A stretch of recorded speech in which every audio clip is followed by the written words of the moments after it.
ईश्वर के महान नाम को हम धन्य कहते हुए आज की आराधना को परमेश्वर के पवित्र वचन भजन संहिता 34 उसके 11 और 12 पद से प्रभु हम सबों को ऐसा आह्वान किया है।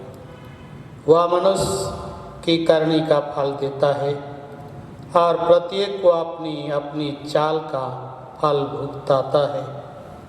निस्संदेह परमेश्वर दुष्टता नहीं करता और ना सर्वशक्तिमान अन्याय करता है। आमीन। आइए आज के आराधना को आरंभ करते हुए हम लोग प्रथम गीत गाएंगे, गीत नंबर 8। ईश्वर के गुण सब है आगाह, समझ से बाहर और पुनीत, पर उनमें उत्तम और अथाह सनातन से है उसकी प्रीत। ईश्वर से अधिक कौन सदैव, कौन उसके ऐसा कृपामय।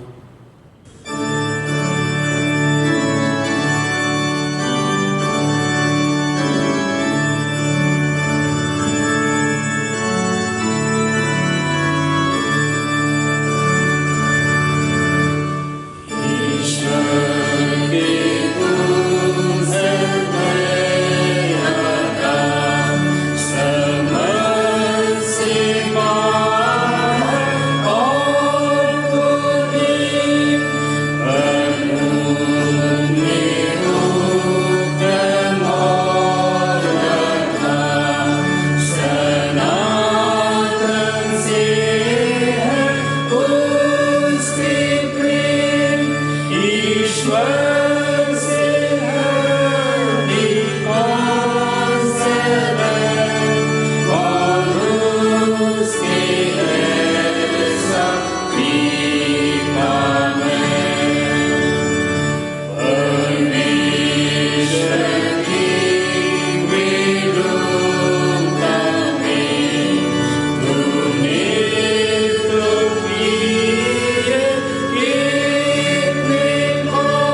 मंडली खड़ी हो जाए। परमेश्वर पिता, पुत्र और पवित्र आत्मा के नाम से आमीन। हमारी सहायता ईश्वर के नाम से है, जिसने स्वर्ग और पृथ्वी को सिरजा।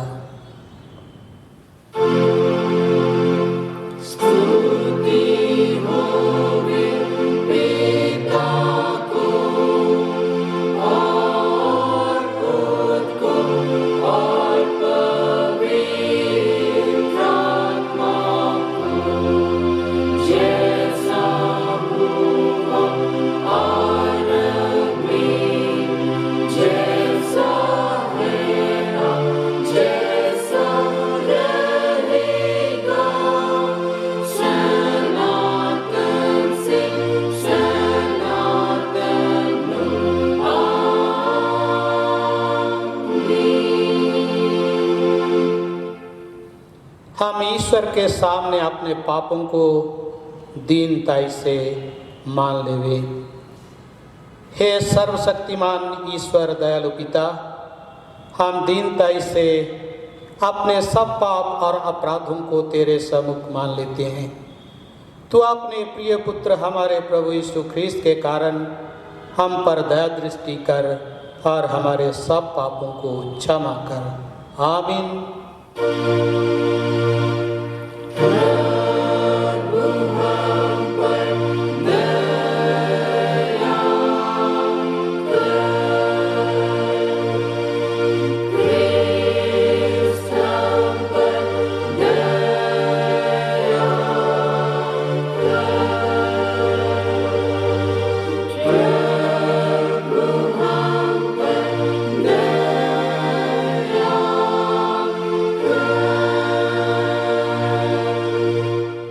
शांति का वचन। परमेश्वर अपने वचन के द्वारा हमें शांति देता है। रोमी 3:23-24, क्योंकि सबों ने पाप किया है और ईश्वर की प्रशंसा योग्य नहीं होते हैं, पर उसके अनुग्रह से उस उद्धार के द्वारा जो ख्रीस्त यीशु से है संत में धर्मी ठहराए जाते हैं। आमीन।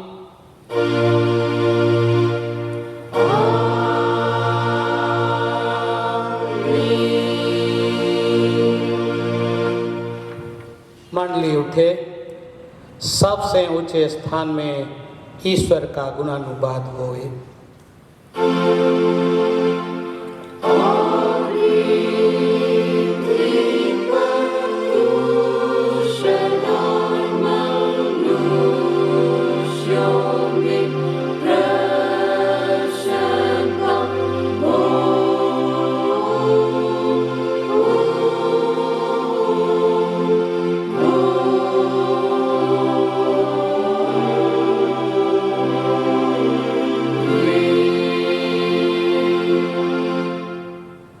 प्रभु तुम्हारे संग होए।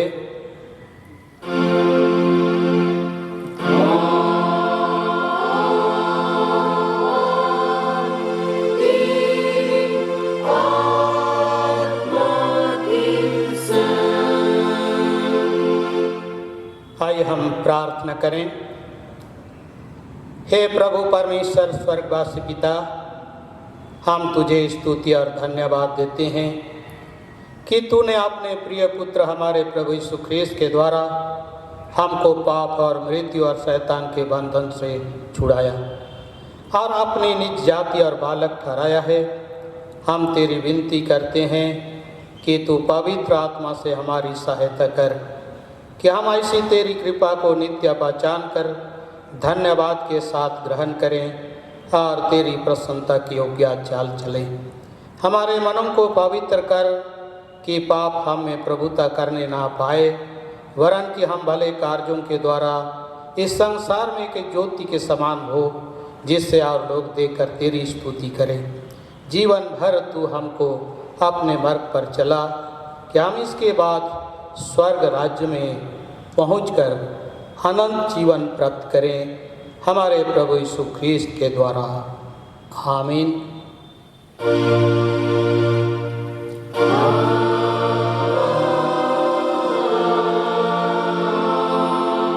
Amen. के निमित्त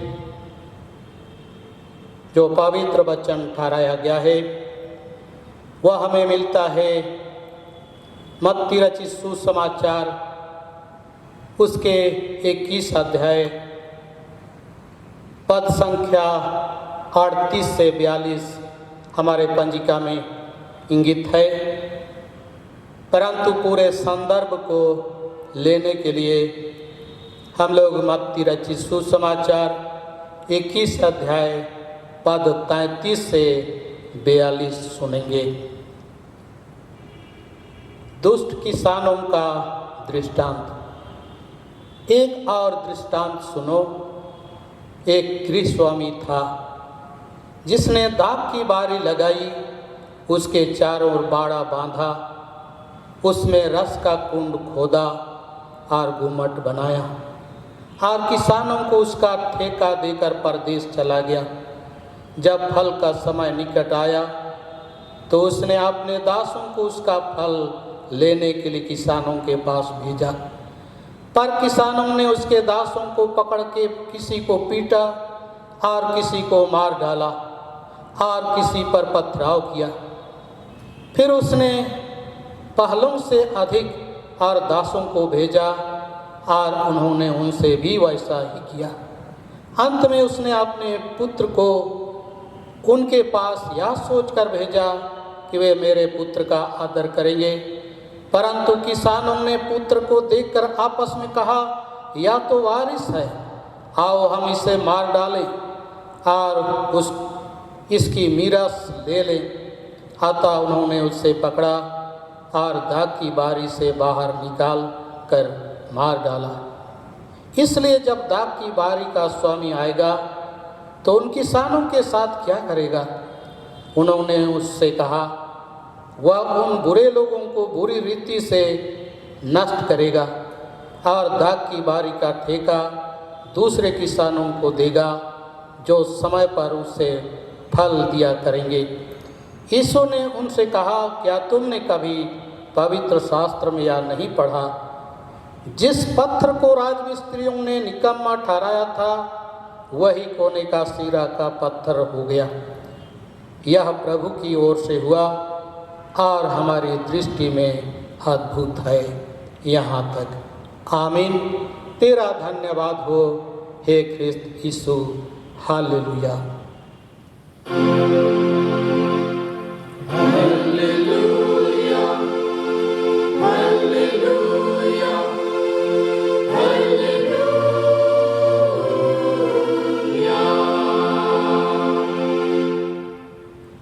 अब हम समस्त क्रिस्तानी कलीसिया के संग एक होकर के अपना महापवित्र विश्वास मान लेकर एक साथ यूँ कहें, मैं विश्वास करता हूँ परमेश्वर पिता पर, जो स्वर्ग और पृथ्वी का सर्वशक्तिमान सृजनहार है, और उसके एक लौते पुत्र अपने प्रभु यीशु ख्रीस्त पर, जो पवित्र आत्मा से गर्भ में आया, कुंवारी मरियम से उत्पन्न हुआ, पांतुस पिलातुस की आज्ञा से धूप उठाया, क्रूस पर चढ़ाया गया, मर गया और गाड़ा गया, पाताल में उतरा, तीसरे दिन मृतकों में से जी उठा, स्वर्ग पर चढ़ गया और परमेश्वर सर्वशक्तिमान पिता के दाहिने हाथ बैठा है, जहाँ से वह जीवितों और मृतकों का विचार करने को फिर आएगा।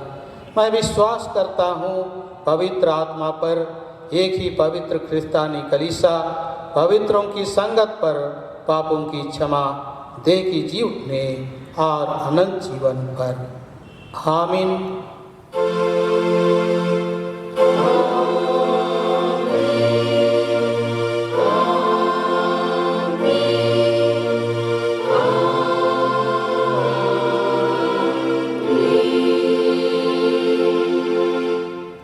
मंडली बैठ जाए।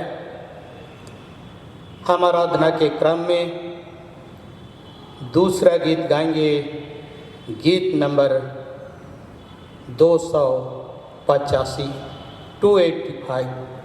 क्या मनोहर भली बात, जहाँ भाई हाथों हाथ चलते हैं और हैं एक प्राण, ख्रिस्त की आज्ञा के समान।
हमारे पिता परमेश्वर और उद्धारकर्ता यीशु ख्रिस्त की ओर से तुम्हें अनुग्रह और शांति बहुतायत से मिले। आमीन। आइए हम प्रार्थना करें। हे अनुग्रहकारी पिता परमेश्वर, इस घड़ी हम धन्यवाद करते हुए आपके चरणों के पास आते हैं, क्योंकि आपने बीते समय से हमारी रक्षा करके आज की इस पवित्र दिन के सुंदर भोर को हमें देखने का अवसर दिए हैं। और आज के इस पवित्र दिन में प्रभु अपने वचन के माध्यम से अपनी आशीष और अनुग्रह को हमारे जीवन में अपने वचन के माध्यम से प्रकट करना चाहते हैं। प्रभु, हम आपके पवित्र वचन को अध्ययन मनन करने से पहले हम आपसे प्रार्थना करते हैं कि अपनी पवित्र आत्मा का अगुवाई हम प्रत्येक को दान दें, ताकि प्रभु आपके वचन हमको सीखने समझने सकें और आने वाले समय में हम आपके उस वचन के अनुसार अपने जीवन को व्यतीत करते हुए आपकी महिमा करने पाएँ। हमारी सारी दुर्बलताओं को दूर कीजिए और हमारी अधीनता की प्रार्थना स्वर्ग राज में ग्रहण कीजिए। आमीन। आज के लिए ठहराया हुआ उपदेश वचन है जो हमें रोमियो के नाम पौलुस प्रेरित की पत्री उसका 6वां अध्याय 1 से आगे 11वें पद तक। रोमियो के नाम पौलुस प्रेरित की पत्री उसका 6वां अध्याय 1 से आगे 11वें पद तक, जहाँ इस प्रकार हम पाते हैं, तो हम क्या कहें? क्या हम पाप करते रहें कि अनुग्रह बहुत हो? कदापि नहीं। हम जब पाप के लिए मर गए तो फिर आगे को उसमें कैसे जीवन बिताएं? क्या तुम नहीं जानते कि हम सब जिन्होंने मसीह यीशु का बपतिस्मा लिया उसकी मृत्यु का बपतिस्मा लिया, अतः उस मृत्यु का बपतिस्मा पाने से हम उसके साथ गाड़े गए, ताकि जैसे मसीह पिता की महिमा के द्वारा मरे हुओं में से जिलाया गया, वैसे ही हम भी नए जीवन की सी चाल चलें। क्योंकि यदि हम उसकी मृत्यु की समानता में उसके साथ जुट गए हैं, तो निश्चय उसके जी उठने की समानता में भी जुट जाएंगे। हम जानते हैं कि हमारा पुराना मनुष्य उसके साथ क्रूस पर चढ़ाया गया, ताकि पाप का शरीर व्यर्थ हो जाए और हम आगे को पाप के दासत्व में न रहें, क्योंकि जो मर गया वह पाप से छूटकर धर्मी ठहरा। इसलिए यदि हम मसीह के साथ मर गए तो हमारा विश्वास यह है कि उसके साथ जिएंगे भी, क्योंकि यह जानते हैं कि मसीह मरे हुओं में से जी उठकर फिर मरने का नहीं, उस पर फिर मृत्यु की प्रभुता नहीं होने की। क्योंकि वह जो मर गया तो पाप के लिए एक ही बार मर गया, परंतु जो जीवित है तो परमेश्वर के लिए जीवित है। ऐसे ही तुम भी अपने आप को पाप के लिए तो मरा, परंतु परमेश्वर के लिए मसीह यीशु में जीवित समझो। यहाँ तक। आमीन। मंडली बैठ जाए। ख्रिस्त यीशु में प्यारे भाई और बहनों, आज का उपदेश वचन जो कि हमें रोमियो के नाम पौलुस प्रेरित की पत्री से हमें दिया गया है, और रोमियो की पत्री कई दृष्टिकोण से बहुत ही रोचक और दिलचस्प पुस्तक है, क्योंकि इस पुस्तक में कई महत्वपूर्ण धार्मिक शिक्षाओं को पाते हैं जो वर्तमान हमारे कलीसिया के धार्मिक सिद्धांतों का प्रमुख आधार भी है। यह अन्य पत्रियों से भी भिन्न है, क्योंकि अन्य पत्री जो पौलुस ने लिखी वह अपने स्थापित मंडली के लोगों को लिखा, अर्थात अपने मंडली की स्थापना करके किसी विश्वस्त सेवक के अधीन उन्हें छोड़कर आया था और उनके विश्वास को दृढ़ करने के लिए या विश्वास को मजबूत करने के लिए उन्हें पत्र लिखा। परंतु यह रोमियो के नाम पौलुस प्रेरित की यह पत्री लिखने से पूर्व पौलुस रोम की मंडली में नहीं गया था, और रोम की मंडली में नहीं गया था, परंतु रोम की मंडली की स्थिति के बारे में उन्हें अच्छी तरह से जानकारी थी। और उन दिनों रोम की मंडली में कुछ यहूदी मसीही रोम के मसीहियों को यह शिक्षा दे रहे थे कि धार्मिकता के लिए यहूदी होना अनिवार्य है, और यहूदियों की व्यवस्था जो मूसा की व्यवस्था कहलाती है उस व्यवस्था को पालन करना अनिवार्य है, तब ही उन्हें धार्मिकता प्राप्त होगा या वे धर्मी गिने जाएंगे। उसी प्रकार दूसरी शिक्षा यह थी जो उन्हीं के द्वारा से प्रचार किया जाता था कि हम जितना अधिक पाप करें उतना ही हम पर अनुग्रह होगा। इन दो शिक्षाओं के कारण से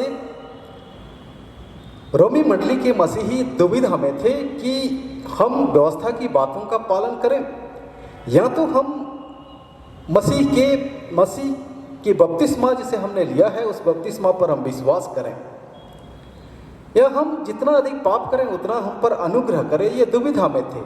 और इस बात से वो निराश भी थे कि धार्मिकता को प्राप्त करने के लिए यहूदी होना अनिवार्य है। इस प्रकार की परिस्थिति में पौलुस अपनी शिक्षाओं को पत्र के माध्यम से बतलाना चाहते थे कि वे पत्र को पढ़ करके समझे कि एक मसीही जीवन किस प्रकार व्यतीत करना होता है। और पौलुस का यही उद्देश्य था कि इस पत्र के माध्यम से जो शिक्षा का प्रचार कर रहा है या शिक्षा को बतला रहा है, वह रोमी मंडली आकर के उन्हें खुद व्यक्तिगत रूप से उन्हें बतलाएगा। तो आज के इस पत्री में जब हम देखें तो पौलुस रोमियों के नाम मंडली के विश्वासियों को कुछ ऐसी धार्मिक शिक्षाएं या सिद्धांतों के बारे में बतलाता है जो एक मसीह के लिए अनिवार्य है और एक मसीह को जानना बहुत ही आवश्यक है। पहली बात यह है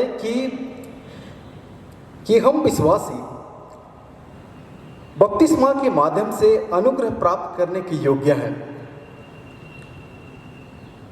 अर्थात बपतिस्मा मसीही कलीसिया के लिए एक ऐसे सिद्धांत है और एक ऐसा सक्रमेंट है जिसके माध्यम से हम अनुग्रह के राज्य में हम प्रवेश करने पाते हैं। यह धर्मशास्त्र का सबसे महान सत्य है कि हम बपतिस्मा के माध्यम से ईश्वरीय अनुग्रह को प्राप्त करने के योग्य हैं।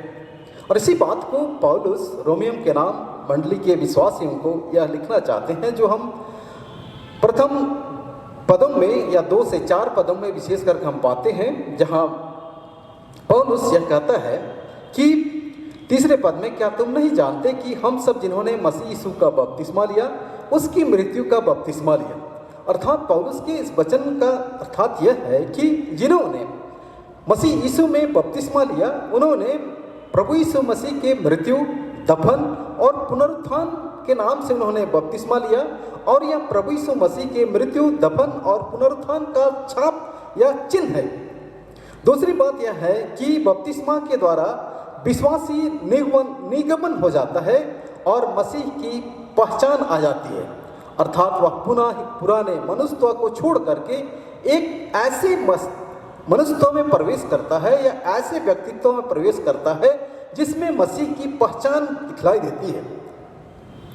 और जब हम 6वें अध्याय से पहले 5वें अध्याय को हम देखें, जहां पर पौलुस इस बात का जिक्र करता है कि आदम के पाप होने के कारण से संपूर्ण मानव जाति पाप और मृत्यु के अधीन हो गए, परंतु मसीह यीशु के माध्यम से वे उस पाप से मुक्त हो गए और वे धर्मी ठहराए गए। और जो व्यवस्था उन्हें दिया गया था, व्यवस्था के कारण से हर एक मानव जाति दोषी ठहराए गए थे, उस दोष से उन्हें मुक्त किया गया। अर्थात यह बपतिस्मा के माध्यम से ही यह संभव हुआ कि मनुष्य जाति इस बपतिस्मा को प्राप्त करने के माध्यम से ईश्वरीय अनुग्रह को प्राप्त करता है। और यह बपतिस्मा मनुष्य को ऐसी स्थिति में लाता है कि व्यवस्था को पालन करने की कोई आवश्यकता ही नहीं, तो यहूदी होने की भी कोई आवश्यकता नहीं। और जो मूसा की व्यवस्था कहलाती है, जो यहूदियों के लिए अनिवार्य था, उस व्यवस्था को पालन करने की कोई आवश्यकता नहीं, क्योंकि प्रभु यीशु मसीह ने क्रूस दुख मृत्यु में अपने आप को बलिदान करके एक अनुग्रह के राज्य का उद्घाटन उन्होंने किया और स्वर्गीय राज्य को खोल दिया है, जिस राज्य में प्रभु यीशु मसीह के नाम से बपतिस्मा लेने वाला व्यक्ति प्रवेश करता है और इस योग्य होता है कि वह उस अनुग्रह को प्राप्त करता है। उन्हें यहूदी होने की आवश्यकता नहीं है और उन्हें उस व्यवस्था को भी पालन करने की कोई आवश्यकता नहीं। और इसी बात को पौलुस रोमियों के नाम पत्र उसका 3 अध्याय उसका 23-24 पद में भी हम पाते हैं, जहां पौलुस इस प्रकार लिखते हैं, इसलिए कि सबने पाप किया है और परमेश्वर की महिमा से रहित है, परंतु उसके अनुग्रह से उस छुटकारे के द्वारा जो मसीह यीशु में है सिद्ध में धर्मी ठहराए जाते हैं। अर्थात सबने पाप किया और आदम के पापी होने के कारण से सब मानव जाति पापी हो गए और जिसके कारण से परमेश्वर की संगति से अलग गए, वे मृत्यु का शिकार हो गए थे। परंतु प्रभु यीशु ख्रिस्त के बलिदान के कारण से परमेश्वर का अनुग्रह उस पर आ जाता है और इस पाप और मृत्यु से ये छुटकारा पाते हैं। इसलिए मनुष्य को धार्मिकता को प्राप्त करने के लिए किसी भी प्रकार की पुरानी व्यवस्था को पालन करने की आवश्यकता नहीं, या किसी भी जाति के लोग हों वे बपतिस्मा लेकर के परमेश्वर के अनुग्रह में प्रवेश कर सकते हैं और उस धार्मिकता को वे प्राप्त कर सकते हैं। आगे हम आज के इस उपदेश वचन में पाते हैं दूसरा पद, जो कि 5 से 7 पद में हम पाते हैं, जहां पर पौलुस कहता है कि पाप के दासत्व से मुक्त किए गए, अर्थात जो बपतिस्मा प्राप्त किए वे पाप के दासत्व से मुक्त हो गए हैं।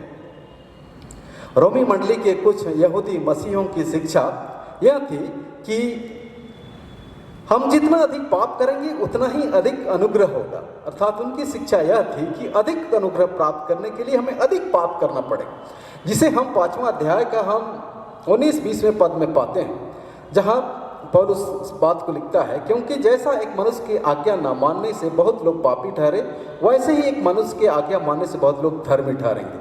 व्यवस्था बीच में आ गई कि अपराध बहुत हो, परंतु जहां पाप बहुत हुआ वहां अनुग्रह उससे भी कहीं अधिक हुआ। और इसके आधार पर यहूदी लोगों का यह शिक्षा थी कि हमें अधिक अनुग्रह प्राप्त करने के लिए हमें पाप भी अधिक होने चाहिए। परंतु पौलुस इस बात के विरोध में कहता है कि ऐसी बात नहीं है कि हम पाप करते रहें, जिसे हम 6वें अध्याय के पहला और दूसरा पद में पाते हैं। तो हम क्या कहें, क्या हम पाप करते रहें अनुग्रह बहुत हो? कदापि नहीं। हम जब पाप के लिए मर गए तो फिर आगे को उसमें कैसे जीवन व्यतीत करें? अर्थात हम अब मसीह यीशु में बपतिस्मा लेकर के अब हम पाप के दासत्व से हम मुक्त किए गए। इस बात को यहाँ पर पौलुस बतलाने का प्रयास किया है।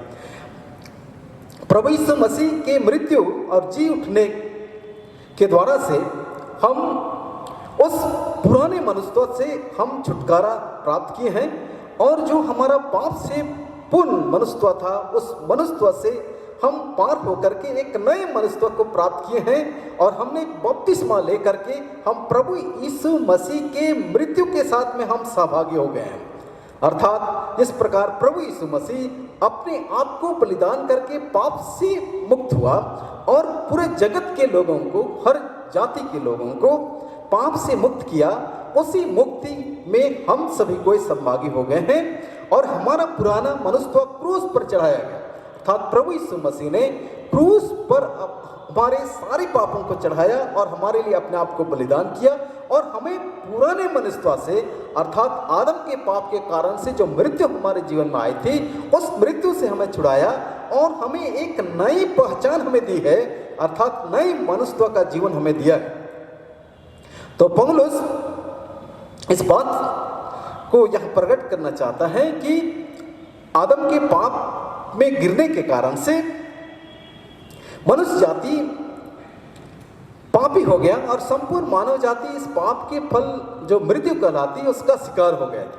परंतु प्रभु यीशु मसीह अपने आप को बलिदान करके इस पाप के परिणाम जो कि मनुष्य पर पड़ने वाला था उस परिणाम से अर्थात मृत्यु से उन्हें बचाया है और परमेश्वर की एक ऐसी संगति में लाया है जहां मनुष्य जाति पर अनुग्रह हो और उसे धार्मिकता प्राप्त हो। अर्थात एक ऐसे पोजीशन में लाया है कि उन्हें धार्मिकता निश्चित रूप से उन्हें प्राप्त होगा और वे धर्मी ठहराए जाएंगे। पौलुस इस बात की भी यहाँ पर जिक्र करता है कि जिस प्रकार इस्राएली मिस्र की बंधुआई में थे और मिस्र की बंधुआई से जब वे छुटकारा प्राप्त किए तो वे एक नया जीवन को प्राप्त किए, एक अनुग्रह के राज्य में वे प्रवेश किए। और यहाँ पर इस प्रकार इस्राएली मिस्र की गुलामी से छुटकारा प्राप्त करते हुए उन्होंने उस लाल सागर को प्राप्त किया, एक जल में से होकर के पार हुए और जल से जब वे पार हो गए तो वे उस दासत्व से मुक्त हो गए और एक नए राज्य में प्रवेश किए। अर्थात वे उस लाल सागर को प्राप्त करके वे धर्मी ठहराए गए, परमेश्वर की संगति में लाए गए और वे एक नए राज्य में प्रवेश किए। अर्थात अब वे मिस्र की बंधुआई में वे ना रहे, किसी भी प्रकार की दासत्व उनमें नहीं रही, किसी भी प्रकार की बंधुआई उसमें नहीं रही, उनके जीवन में एक नया परिवर्तन आया। उसी प्रकार पौलुस यहाँ पर कहता है कि पहले मनुष्य जाति पाप के दासत्व में थे, परंतु अब प्रभु यीशु मसीह के क्रूस, दुख और बलिदान के माध्यम से वे एक नया जीवन को प्राप्त किए और धर्मी ठहराए गए हैं और परमेश्वर की संगति में वे लाए गए हैं। उसी प्रकार यीशु मसीह जब क्रूस, दुख, मृत्यु सही और वह जी उठा, जब वह जी उठा तो वह एक नए रूप से अपने आप को वह प्रकट किया, अर्थात प्रभु यीशु मसीह इस सांसारिक शरीर को त्याग दे करके एक नए रूप में जी उठा। और जब प्रभु यीशु मसीह जी उठा उस समय उसका शरीर इस प्रकार परिवर्तित था कि उसके निकटतम शिष्य भी उसे नहीं पहचान सके कि यह यीशु मसीह है, क्योंकि वह पुराना मनुष्यत्व को छोड़ चुका था, वह नया मनुष्यत्व में आया था, जिस नया मनुष्यत्व के द्वारा से वह परमेश्वर के राज्य में प्रवेश किया। अर्थात उसी प्रकार पौलुस यहाँ कहता है कि जिस प्रकार इस्राएली मिस्र की दासत्व से छुटकारा पाए और जिस प्रकार प्रभु यीशु मसीह जी उठा और पुराना मनुष्यत्व को छोड़ करके एक नया पहचान उन्होंने अपनाया, तो उसी प्रकार हम भी बपतिस्मा पाने के माध्यम से हम उस दासत्व से, पाप के दासत्व से हम छुटकारा प्राप्त किए हैं और एक नए मनुष्यत्व को प्राप्त करके नए राज्य में प्रवेश किए हैं, जहां पर अनुग्रह और धार्मिकता हमें प्राप्त होगी। आगे हम पौलुस के इस वचन में हम तीसरी बात यह पाते हैं, जो कि 8 से 11 पदों में हम पाते हैं, जहां पौलुस इस बात का जिक्र करता है कि अपने आप को पहचाने और मसीह के साथ जिए। जिस करके रोमियों के नाम मंडली के विश्वासियों को यह कहता है कि उन यहूदी समूह जो कि उन्हें कुछ गलत शिक्षा दे करके सही शिक्षा से उन्हें अलग करना चाहते थे और सही व्यक्तित्व, सही मसीहत्व से, सही विश्वास से उन्हें भटकाना चाहते थे, ऐसे समय में उन्हें यह शिक्षा देता है कि अपने आप को पहचाने और मसीह के साथ जिए। अर्थात 8वें पद से आगे जब हम पढ़ेंगे तो हम पाते हैं 8वें पद में, इसलिए यदि हम मसीह के साथ मर गए तो हमारा विश्वास यह है कि उसके साथ जिएंगे भी। हम मसीह के साथ मर गए, जिस प्रकार प्रभु यीशु मसीह अपने आप को बलिदान किया, हमारे पापों के लिए वह बलिदान हुए और उसी समय उस बलिदान के साथ ही हमारा पुराना मनुष्यत्व खत्म हो जाता है और उसके बलिदान और जी उठने के कारण से हमें एक नया व्यक्तित्व मिलता है, जो एक अनुग्रह से भरपूर और धार्मिकता से भरपूर जीवन है। और उस जीवन में हम प्रवेश किए हैं जो प्रभु यीशु मसीह क्रूस, दुख, मृत्यु के माध्यम से हमारे लिए प्रकट किया, उस जीवन को हम प्राप्त करने वाले हैं।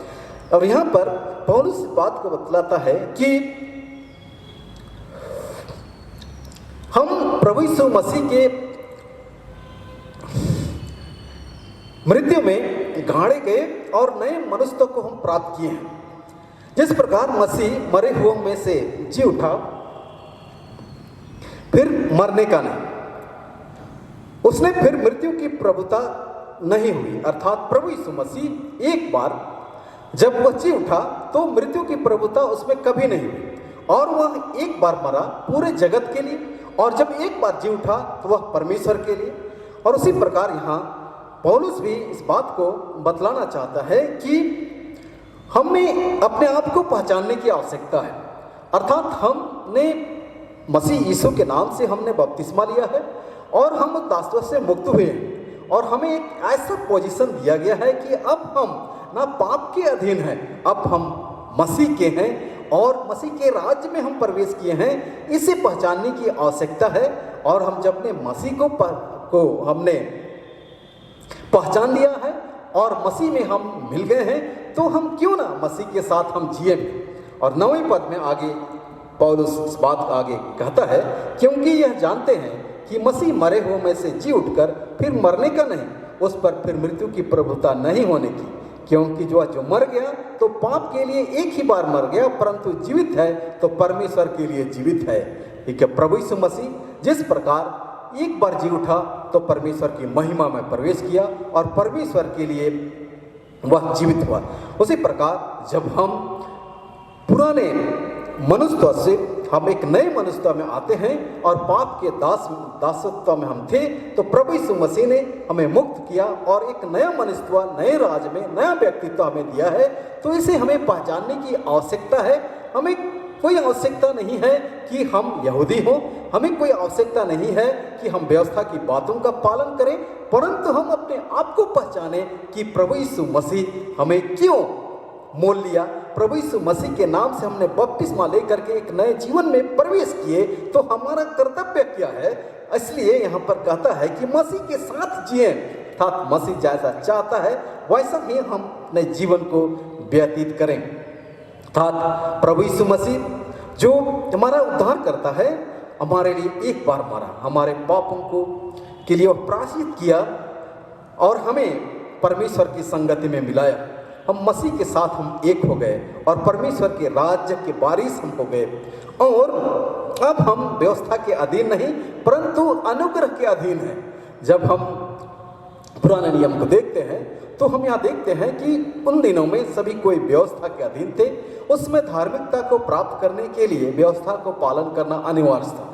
कुछ दिन ऐसा भी था कि धार्मिकता को प्राप्त करने के लिए यहूदी वंश का होना अनिवार्य था, और यहूदी वंश होने पर ही कोई धार्मिकता को प्राप्त कर सकता है, क्योंकि वे परमेश्वर के संतान कहलाते हैं, परमेश्वर के चुने हुए लोग कहलाते हैं। परंतु यहाँ पर प्रभु यीशु मसीह जो बलिदान अपने आप को बलिदान किया, यह केवल यहूदियों के लिए नहीं परंतु पूरे संपूर्ण जगत के मानव जाति के उद्धार के लिए उन्होंने अपने आप को बलिदान किया, और वह जी भी उठा तो यहूदियों के लिए नहीं, यहूदियों के उद्धार के लिए नहीं, परंतु पूरे जगत के लोगों के उद्धार के लिए जीवित हुआ, और पूरे जगत के लोगों को परमेश्वर की संगति में लाया, और पूरे जगत के लोगों के उद्धार को कमाया।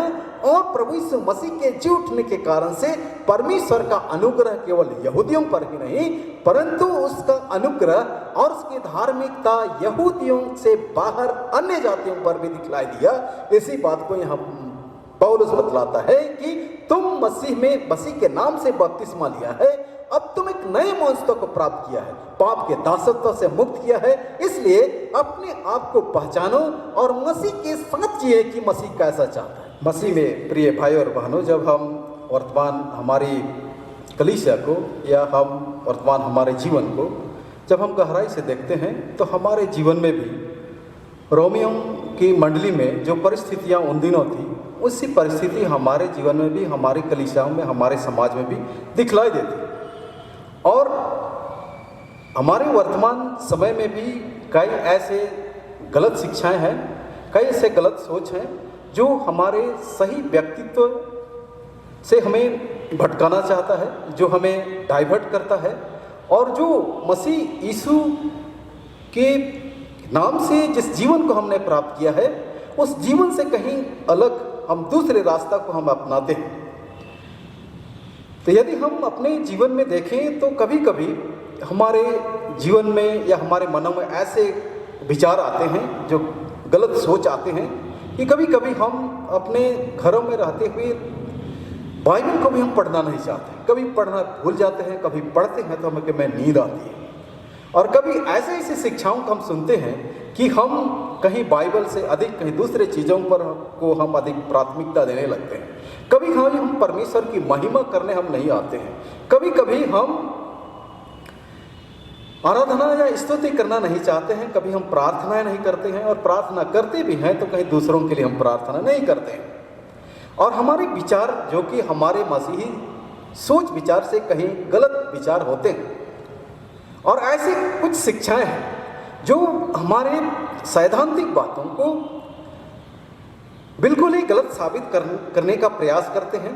और वर्तमान में जब हम बपतिस्मा को लेकर के हम देखें तो हमारे कलीसियाओं में या भिन्न भिन्न कलीसियाओं में तरह तरह की सोच है, जिसके कारण से हमें इस बपतिस्मा के बारे में हमें संदेह होने लगता है। और जिस प्रकार पौलुस के समय में कोरिन्थ या रोमियों की मंडली में जो परिस्थितियां थी, उस परिस्थितियों के कारण से पौलुस को बपतिस्मा के बारे में एक गहरी शिक्षा देनी पड़ी। और आज भी जब हम अपने व्यक्तित्व को देख करके या तो हम अपने बपतिस्मा को देख करके कई प्रकार की शिक्षाएं हम सुनते हैं, तो उन शिक्षाओं के कारण से हम गलत विचार हम करते हैं, जिसके कारण से हमारा जो व्यक्तित्व है, जो मसीह ने हमें जिस व्यक्तित्व को दिया है, जो नया जीवन को दिया है, उससे कहीं दूर दूसरी ओर हम चले जाते हैं और मसीह की इच्छाओं को हम पूरा करने में असमर्थ होते हैं। जब हम वर्तमान के समय में इस प्रकार की परिस्थितियों का शिकार होते हैं और ऐसी परिस्थिति उन दिनों में रोमियों की मंडली में थी, जिसके कारण से वे मसीह के सही शिक्षा से वे दूर चले जा रहे थे, और जिसे पौलुस ने यह जान लिया कि यहूदियों के कुछ दलों के द्वारा से, कुछ शिक्षकों के द्वारा से वे सही शिक्षा से कहीं दूर चले जा रहे हैं और उनका व्यक्तित्व जो मसीह की नाई है उस व्यक्तित्व से कहीं दूर चले जाते हैं। ऐसे समय में उन्होंने बपतिस्मा से संबंधित एक गहरी शिक्षा को रोमियों के नाम यह पत्र लिखा और उन्हें इस बात के लिए अवगत कराया कि वे सही शिक्षा को जाने कि एक विश्वासी जो मसीह यीशु में बपतिस्मा लिए हैं वे एक नए मनुष्यत्व में लाए गए हैं, वे पाप के दासत्व से मुक्त किए गए हैं और वे धार्मिक ठहराए गए हैं। जिस प्रकार इस्राएली लोग मिस्र की गुलामी से छुटकारा पा करके एक कनान में प्रवेश किए हैं और एक नया जीवन, नए राज्य में प्रवेश किए, परमेश्वर के आशीष और अनुग्रह को प्राप्त किए और धार्मिक जीवन प्राप्त किए हैं, उसी प्रकार रोमियों के नाम मंडली के विश्वासी भी प्रभु यीशु मसीह में बपतिस्मा लेकर के वे एक नए जीवन को प्राप्त किए हैं, अर्थात वे एक नई पहचान को प्राप्त किए हैं जो प्रभु यीशु मसीह के साथ है और यह परमेश्वर की संगति में है। जब हम इस वचन को जब गहराई से देखें तो वर्तमान में भी हमारी स्थिति इसी प्रकार है जिस प्रकार रोमियों के विश्वासियों के बीच में परिस्थितियां उत्पन्न हो गई थी। वर्तमान में भी हमें कई प्रकार की विरोधी शक्तियां हमें मसीह से अलग करने का प्रयास करती है और हमारी एक आंतरिक सोच भी, कुछ ऐसे सोच विचार हमारे मन में आते हैं जिसके कारण से हम अपने व्यक्तित्व को भूल जाते हैं। जो हमारा पोजीशन प्रभु यीशु मसीह के माध्यम से मैंने प्राप्त किया है और कलीसिया के माध्यम से हमें प्राप्त हुआ है, उस पोजीशन को हम भूल जाते हैं। इसी बात को पौलुस ने उन रोमियों के नाम मंडली के विश्वासियों को याद दिलाना चाहता है, अपने आप को पहचाने और मसीह के साथ जिए। अर्थात आज हमारे लिए भी अपने आप को पहचानने की आवश्यकता है, अर्थात हमने प्रभु यीशु मसीह के नाम से हमने बपतिस्मा लेकर के हम कलीसिया का एक अंग हो गए हैं, अर्थात परमेश्वर के राज्य में बुलाए गए हैं। अब हम पुराना मनुष्य अर्थात आदम जिस प्रकार का पापी था उसका परिणाम मृत्यु जो हमारे जीवन में आने वाली थी, उस मृत्यु से पार होकर के हम एक नए जीवन में प्रवेश किए हैं, उसे हमें पहचानने की आवश्यकता है। और हम सभी को अनुग्रह प्राप्त करने के योग्य हुए हैं और आदम के पाप होने के कारण से हम मानव जाति उस अनुग्रह से दूर हो गए थे। परंतु जब हम कलीसिया में आते हैं और यह अनुग्रह हमारे लिए, यह बपतिस्मा एक अनुग्रह का एक द्वार खोल देता है और उस द्वार में हमने प्रवेश किया है, उस बपतिस्मा के सक्रमेंट के उस जल के माध्यम से हमने बपतिस्मा लिया और उस बपतिस्मा के माध्यम से हमने नए जीवन को प्राप्त किया, नए राज्य में हम आए और धार्मिकता को प्राप्त किए हैं। परंतु इस धार्मिकता को, नए जीवन को हमें पहचानने की आवश्यकता है और प्रभु यीशु मसीह भी हमसे यही चाहता है कि हम फिर पाप के अधीन न हो। जिस प्रकार पौलुस प्रथम पद में, तो हम क्या कहें, क्या हम पाप करते रहें कि अनुग्रह बहुत हो? हम अपने अनुग्रह, अधिक अनुग्रह प्राप्त करने के लिए क्या हम पाप करते रहें? पौलुस व्यंग पूर्वक वह कहता है, तो क्या हम क्या कहें, हम पाप करते रहें? नहीं। पौलुस के कहने का तात्पर्य यह है कि हम अब उस पाप से छुटकारा पाकर के एक धर्मी जीवन जीने के लिए हम बुलाए गए हैं और धर्मी जीवन प्राप्त करने के लिए मसीह यीशु ने हमें मोल लिया है। इसलिए हम फिर पाप के अधीन न हो, यह प्रभु यीशु हमसे चाहता है, परमेश्वर हमसे चाहता है। प्रभु उसी प्रकार हमसे चाहता है कि हम नया जीवन व्यतीत करें, अर्थात हम पाप के दासत्व से मुक्त हो गए हैं, पाप से हम मुक्त होकर के एक नए जीवन में प्रवेश किए हैं, तो एक नया जीवन व्यतीत करें। अर्थात नया जीवन का अर्थात है कि हम नए विचारों और नए सोच के साथ अपने जीवन को व्यतीत करें और अपने नए विचार और नए सोच और अपने कर्मों के माध्यम से मसीह के स्वभाव को लोगों के सम्मुख हम प्रकट करें। यही तो प्रभु यीशु हमसे चाहता है। और पौलुस भी रोमियों के नाम मंडली के लोगों से भी यही अपेक्षा करता है कि जितने भी विश्वासी हैं वे प्रभु यीशु मसीह के नाम से बपतिस्मा लिए हैं, नए मनुष्यता को प्राप्त किए हैं, पाप के अधीन अब वे नहीं हैं, अब वे नए जीवन व्यतीत करें और अपने जीवन के माध्यम से प्रभु यीशु मसीह के स्वभाव को प्रकट करें कि वास्तव में ये लोग मसीह हैं, मसीह के पीछे चलने वाले हैं, मसीह के वचनों पर अनुसरण करने वाले लोग हैं और एक धर्मी जीवन को व्यतीत करने वाले लोग हैं। अर्थात आज हमसे भी परमेश्वर यही चाहता है कि हम अपने सोच से, अपने विचार से, अपने कर्म से हम मसीह के स्वभाव को प्रकट करें कि मसीह इस जगत में आया और उन्होंने किस प्रकार का जीवन व्यतीत किया, यह हमारे जीवन के द्वारा से दिखलाई दे। और यही प्रभु यीशु मसीह हमसे चाहता है और हमारा पहचान एक मसीह के रूप में होनी चाहिए। अर्थात मसीह जिस प्रकार का जीवन इस जगत में व्यतीत किया, उसी प्रकार हमारा व्यक्तिगत पहचान भी होनी चाहिए। यही प्रभु यीशु मसीह हमसे चाहता है, प्रभु यीशु मसीह हमसे अपेक्षा करता है। और पौलुस जबकि 11वां पद से आगे जब हम देखें तो वहाँ के रोमियों के विश्वासियों को क्या कहता है, इसलिए पाप तुम्हारे नश्वर शरीर में राज न करे कि तुम उसकी लालसाओं के अधीन रहो और न अपने अंगों को अधर्म के हथियार होने के लिए पाप को सौंपो, पर अपने आप को मरे हुओं में से जी उठा हुआ जानकर परमेश्वर को सौंपो और अपने अंगों को धर्म के हथियार होने के लिए परमेश्वर को सौंपो। तब तुम पर पाप की प्रभुता न होगी, क्योंकि तुम व्यवस्था के अधीन नहीं वरन अनुग्रह के अधीन हो।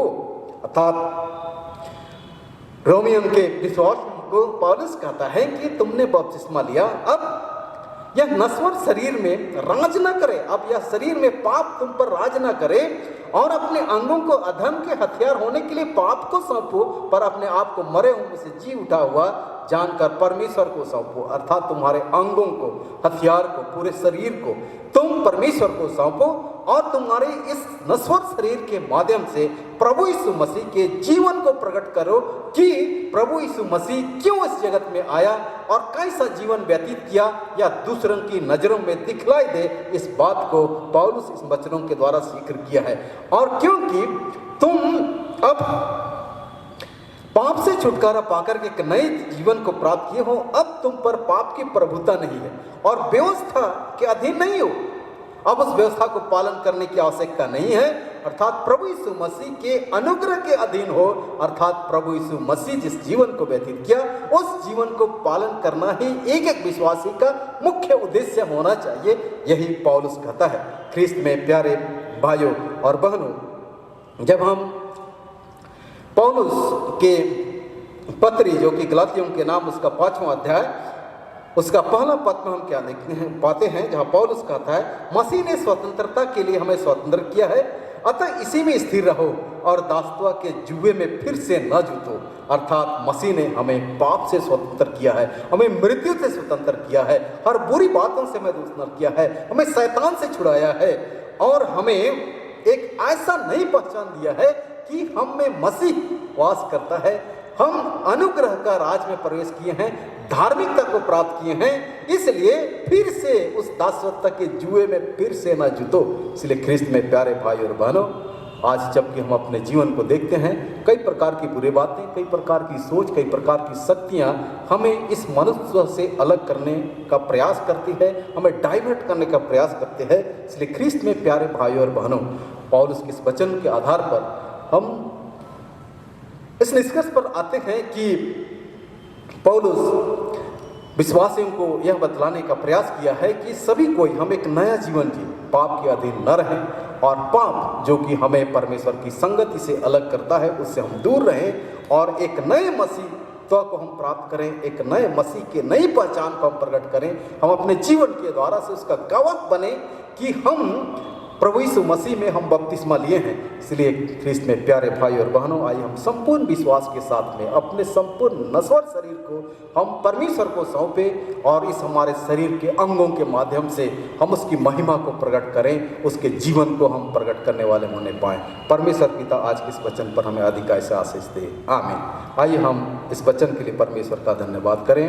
प्रेम पिता परमेश्वर, फिर से हम आपको धन्यवाद देते हैं क्योंकि आज की इस पवित्र आराधना में आपने वचन के माध्यम से हम सबों की अगुवाई किया और अपनी आशीष और अनुग्रह को हमारे जीवन में प्रकट किया है। दयालु प्रभु, हम धन्यवाद देते हैं क्योंकि बपतिस्मा के माध्यम से आपने अपने अनुग्रह को हमारे जीवन में प्रकट किया। आपने बपतिस्मा के माध्यम से हमें एक नया जीवन दिया और हमें व्यवस्था के अधीन न रह करके हमें एक अनुग्रह के अधीन आपने लाया। प्रभु, अपने आप की आशीष और अनुग्रह को हमारे जीवन में आपने प्रकट किया। अब हम उस पाप के अधीन नहीं, उस मृत्यु के अधीन नहीं है, परंतु प्रभु आपके एक नए राज, एक नए व्यक्तित्व को हमने प्राप्त किया है और हमने एक नई पहचान आपने दिया है। प्रभु, आज के वचन के माध्यम से आपने हमें अगुवाई किया कि हम सभी कोई अपने अंगों के माध्यम से, अपने विचारों के माध्यम से, अपनी सोच से, अपने कर्मों से प्रभु हम आपकी इच्छाओं को पूरा करने वाले होने पाएँ और आपका गवाह बनने पाएँ और प्रभु आपके व्यक्तित्व को हम प्रकट करने वाले होने पाएँ। प्रेम पिता परमेश्वर, इस संसार में कई प्रकार की बुरी बातें हैं, हमारे विचारों कई बुरे बातें हैं जिसके कारण से प्रभु हम सही सोच विचार से हम अलग होते हैं। ऐसी परिस्थिति में आप आत्मिक अगुवाई हमें प्रदान कीजिए और प्रभु हमें इस आत्मिक बल प्रदान कीजिए ताकि प्रभु हम उससे अलग हो सकें और हर प्रकार की बुराइयों से हम दूर हो सकें और हम सही सोच विचार के साथ में, नए विचार के साथ में, नए जीवन के साथ में प्रभु आपकी महिमा करने वाले होने पाएँ। इस निमित्त हम सभी कोई आपके सामर्थ्य हाथों में समर्पित होते हैं। दयालु प्रभु हम पर दया कीजिए और आने वाले समय में हम प्रत्येक विश्वासियों की रक्षा कीजिए ताकि प्रभु हम सभी कोई अपने जीवन के द्वारा से आपकी महिमा करें। प्रभु आपके जीवन को हम प्रकट करने वाले होने पिता, हर प्रकार की दुर्बलताओं को दूर कीजिए, हमें पाप दोष गुनाहों को क्षमा कीजिए और हमारी यह दीनता की प्रार्थना स्वर्ग के राज्य में आप अपनी महिमा के लिए ग्रहण कीजिए। आमीन। और परमेश्वर की शांति जो समस्त ज्ञान से बिल्कुल परे है, ख्रिस्त यीशु में तुम्हारे मन और हृदय की रक्षा करे अब से सदा लो। आमीन।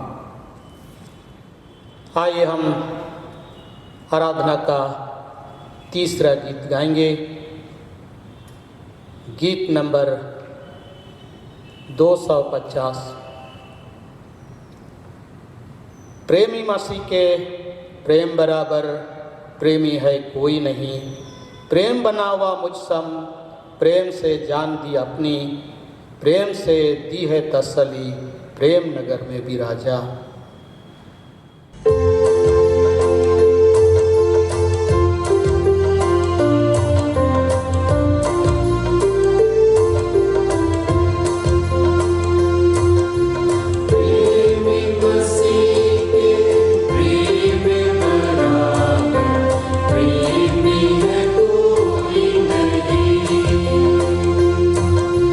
प्रेम बना मुझ सम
मंडली खड़ी हो जाए।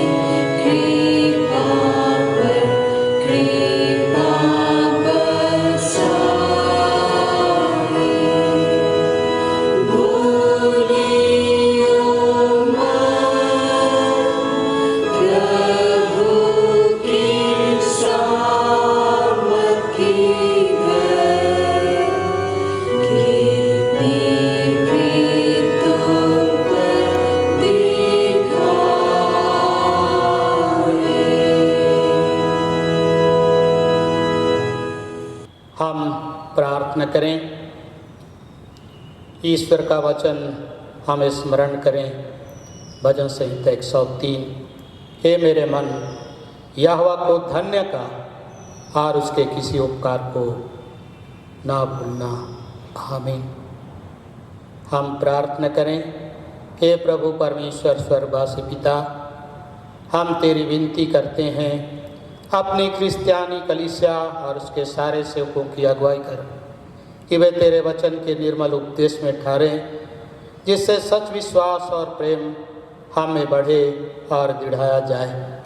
हे प्रभु, भारत रिपब्लिक के हमारे प्रेसिडेंट, इस झारखंड प्रांत के गवर्नर, राज्य की सभाओं, मंत्रिमंडलों, सब न्यायों व हाकिमों और सब राज कर्मचारियों को आशीष दे और उसकी अगुवाई कर कि वे न्याय और धर्म से देश की सेवा करें और हम कुशल चैन से सारी भक्ति और गंभीरता से काल बिताएं।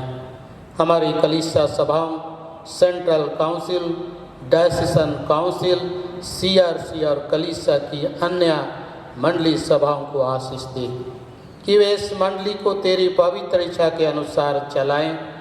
जगत के लूथेरान कलीसिया और देश विदेश के हमारे सभी ख्रिस्त विश्वासी मित्रों को आशीष दे कि हम ख्रिस्तिया प्रेम और सहयोग में आगे बढ़ें और जगत में तेरी साक्षी के लिए अधिक सामर्थ्य पाएँ। हमारी कलीसिया के सब काम पर आशीष दे, लड़के लड़कियों की शिक्षा पर आशीष दे कि वे तेरे भय, प्रेम और भरोसा में बढ़ते जाएं। कलीसिया के विद्यालयों, शिक्षण प्रशिक्षण महाविद्यालयों और अन्य संस्थाओं को संभाल और उनकी बढ़ती दे और उनके द्वारा कलीसिया के लिए आत्मिक और लौकिक आशीष दे। खेती बाड़ी और हर एक काम उद्यम को सफल कर, जिससे हर कोई सुविवेक से तेरे आगे चले और अपनी जीविका पाए। अपनी कृपा से उन सबों पर दृष्टि कर जो कंगालपन, रोग और नाना प्रकार के सकेती और दुख में हैं, उसको शांति दे। हे प्रभु, आज के गिरजा आराधना में जो कुछ भी दान हम सबों ने तेरे नाम पर अर्पण किया है, उन दानों पर तेरी दया दृष्टि हो। देनेहारों के जीवन को तू बहुतायत का आशीष दे कि जिस भंडार से वह देते हैं उस भंडार में सदा भरपूरी रहे और चौगुना फेर दे प्रभु, जिससे तेरी दया और प्रेम और सामर्थ्य को अनुभव कर सके और तुझ में बने रह करके तेरे सेवा के कार्य के लिए सदा दान देते रहें। पिता परमेश्वर, हम धन्यवाद देते हैं। बहुत सारे लोग जबकि महामारी से सुस्वस्थ हुए, भले चंगे हुए और अपने अपने घरों में हैं, प्रभु उन्हें तू दया कर कि ईश्वर की आशीष और अनुग्रह में उन्हें बढ़ाते चल और प्रभु उस परिवार में तेरी ही विश्वासता को बनाए रख ताकि विश्वास में स्थिर बने रहें। पिता परमेश्वर, यह भी विनती करते हैं जितने लोग महामारी के चपेट में हो करके सदा के लिए इस दुनिया से विदा हो गए, तेरे बुलाहट को स्वीकार किए, उन परिवारों में तू शांति दे ताकि तेरी शांति सबों के जीवन में बना रहे। जितने रोग दुख में अभी भी पड़े हैं, उन सबों को जो हॉस्पिटलों में, घरों में, अन्य जगहों में हैं, प्रभु परमेश्वर उन सबों को समय की परिपूर्णता में तू ही चंगाई दे ताकि भले चंगे पाए जा करके तू जीवते परमेश्वर के विश्वास में सदा स्थिर बने रहें। जितने परिवारों में तूने बच्चों का दान दिया, उन सबों को तेरी बड़ी दया और पवित्र हाथ में सौंप देते हैं। परिवार को प्रभु अपनी बड़ी अनुग्रह में ले चल, माँ और बच्चे को अगुवाई कर। जितने परिवार में प्रभु जन्मदिन के खुशी और आनंद को नहीं मना पा रहे हैं, उन्हें भी तेरे धन्यवादी मन हृदय के रूप में तेरे सम्मुख ले आ, ताकि ईश्वर के सम्मुख होकर के तेरी ही महिमा करने पाएं। पिता ईश्वर, हमारी कलीसिया के सब भाई बहनों की रक्षा कर, जो दूसरे देशों में चले गए हैं। वे सब जोखिम और परीक्षाओं में विश्वासी ठहरे। हम उनके लिए भी तेरी विनती करते हैं। जो मंडली से निकाले गए वह उलट हुए हैं, उन पर दया कर कि वे सच्चे पश्चाताप से तेरी ओर फिरे। सब मनुष्यों का त्राणी ठहर और उन पर जो अंधियारे में बैठे हैं मुक्ति का उज्ज्वला प्रकाश कर। हमको अपश्चातापी मृत्यु से बचा और अंत में अपने प्रिय पुत्र हमारे प्रभु यीशु ख्रीस्त के द्वारा स्वर्ग राज्य में ग्रहण कर। हे हमारे पिता, तू जो स्वर्ग में है, तेरा नाम पवित्र किया जाए, तेरा राज आए, तेरी इच्छा जैसे स्वर्ग में वैसे पृथ्वी पर भी होवे। हमारे प्रतिदिन की रोटी आज हमको दे और हमारे अपराधों को क्षमा कर, जैसे हम भी अपने अपराधियों को क्षमा करते हैं। और हमको परीक्षा में मत डाल, परंतु बुराई से छुड़ा, क्योंकि राज और पराक्रम और महत्तम सदा तेरे ही हैं। आमीन।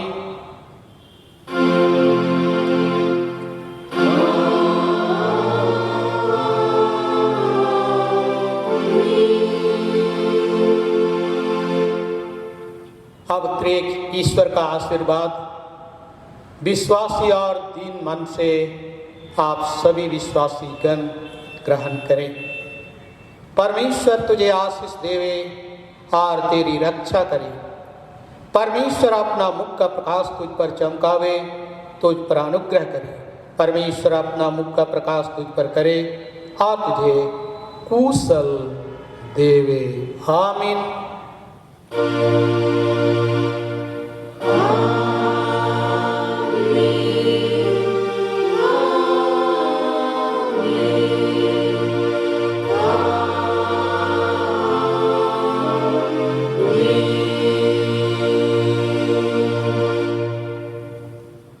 यीशु सहाय।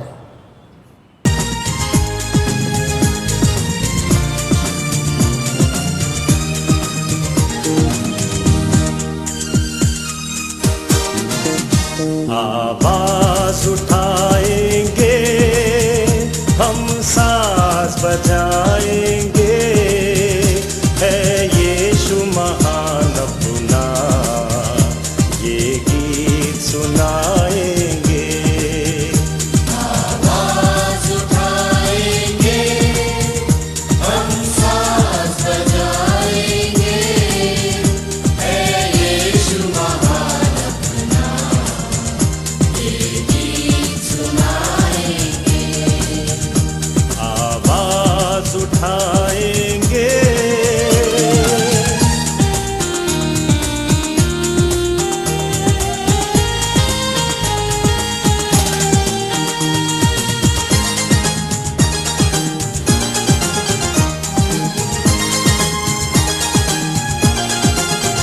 संसार की सुंदरता में है रूप तो तेरा ही, इन चांद सितारों में है अक्स तो तेरा ही।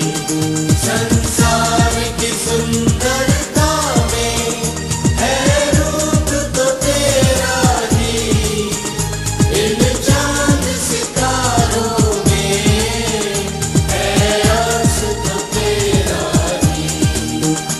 महिमा की तेरी बातें हम सबको बताएंगे, है यीशु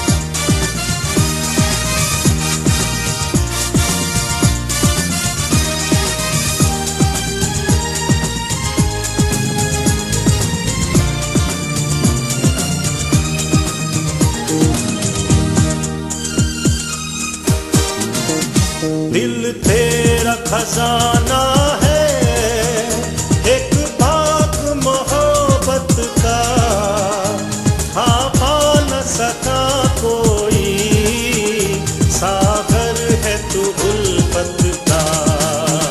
दिल तेरा खजाना है, एक बाग मोहब्बत का, हाँ पा न सका कोई, सागर है तू उल्फत का।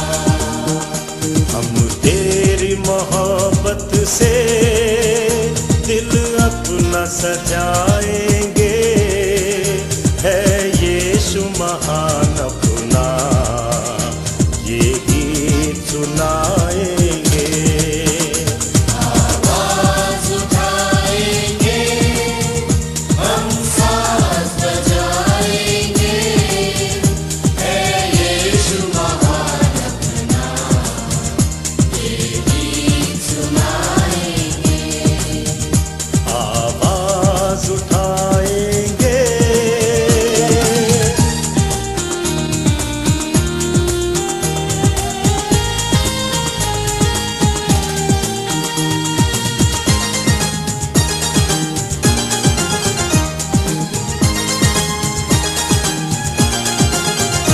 ना देख सका हमको तू पाप के सागर में, और बन के मनुष्य आया आकाश से सागर में।